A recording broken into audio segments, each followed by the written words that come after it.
Hello guys, welcome back to my channel. আশা করি তোমরা সবাই ভালো আছো, আমিও ভালো আছি। আজকে নিয়ে এসেছি কাঁকরোলের একটা দুর্দান্ত স্বাদের একটা রেসিপি নিয়ে। এখানে আমি 3টে বড় সাইজের কাঁকরোল নিয়েছি। কাঁকরোলের এই দুটো সাইড আমি একটু কেটে নেব। আর কাঁকরোলগুলোকে খুব ভালো করে আমি জল দিয়ে ধুয়ে নিয়েছি। কাঁকরোলের তো আমরা অনেক রকম রেসিপি খেয়ে থাকি। এই রেসিপিটি একবার বানানোর জন্য তোমাদের কাছে আমি অনুরোধ করছি। আর ভালো লাগলে অবশ্যই একটা লাইক, কমেন্ট আর শেয়ার করে দিও। হ্যাঁ, এবার কাঁকরোলগুলোকে আমি এইভাবে ঘষে নেব, সব কাঁকরোলগুলোকে। খুব সহজ একটা রেসিপি, কিন্তু ভীষণ দুর্দান্ত স্বাদ হয় এর।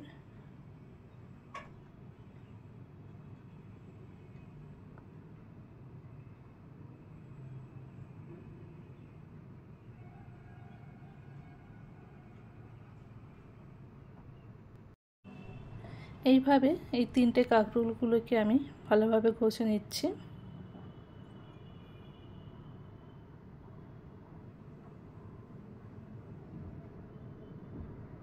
কাঁকরোলগুলোকে আমার সব ভালোভাবে ঘষে নেওয়া হয়ে গেছে। এবার আমি একটা কড়াই গরম হতে দিয়েছিলাম, তার মধ্যে আমি এখানে পরিমাণ মতো সরষের তেল দিলাম। সরষের তেলটা দেওয়ার পর এর মধ্যে আমি এখানে কালো জিরে আর 2টো শুকনো লঙ্কা দিলাম। কালো জিরে আর শুকনো লঙ্কা যখন ভাজা হয়ে যাবে, সুন্দর একটা গন্ধ আসবে, তখন আমি এর মধ্যে দিয়ে দেব গ্রেট করে রাখা কাঁকরোলগুলো।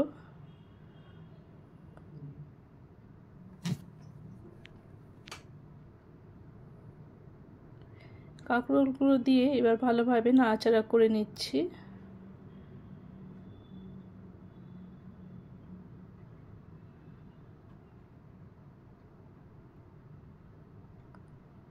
এরপর আমি এর মধ্যে দিচ্ছি স্বাদ মতন লবণ আর অল্প হলুদ দিয়ে ভালোভাবে আবার নাড়াচাড়া করে নিতে হবে।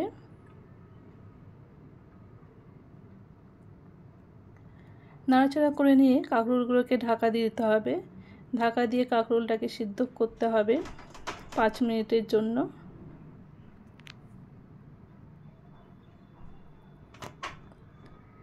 এবারে আমি কাঁকরোলে যে মশলাটা লাগবে সেটা আমি রেডি করে নিচ্ছি। এখানে আমি 8 কোয়া রসুন আর 2টো কাঁচা লঙ্কা নিয়েছি। তোমরা যেরকম ঝাল পছন্দ করো সেইভাবে নেবে। এবার আমি শিলনোড়াতে ভালো করে আদা রসুনটার পেস্ট বানিয়ে নিয়েছি। এই দেখো, ঢাকা দিয়ে দেওয়ার পর কাঁকরোলটা কতটা কমে গেছে। এভাবে একটা কাঁকরোলটাকে সিদ্ধ করে নিতে হবে। এরপর আমি এর মধ্যে বেটে রাখা রসুন আর কাঁচা লঙ্কার পেস্টটা দিয়ে দিলাম।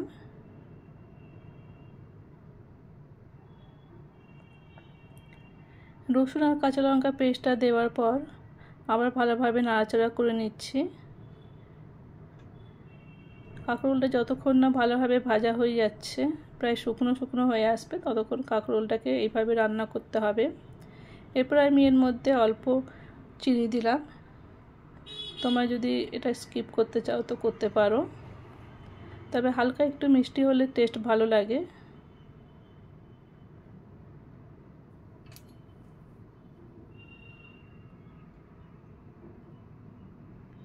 কাঁকরোলটাকে এইভাবে অনেকক্ষণ ধরে নাড়াচাড়া করে ভালোভাবে শুকনো শুকনো করে ভাজা ভাজা করে নিতে হবে। এই রেসিপিটি অবশ্যই একবার বাড়িতে বানিও। কেমন হয়েছে কমেন্ট করে অবশ্যই জানিও। শুকনো ভাতের সঙ্গে ভীষণ ভালো লাগে।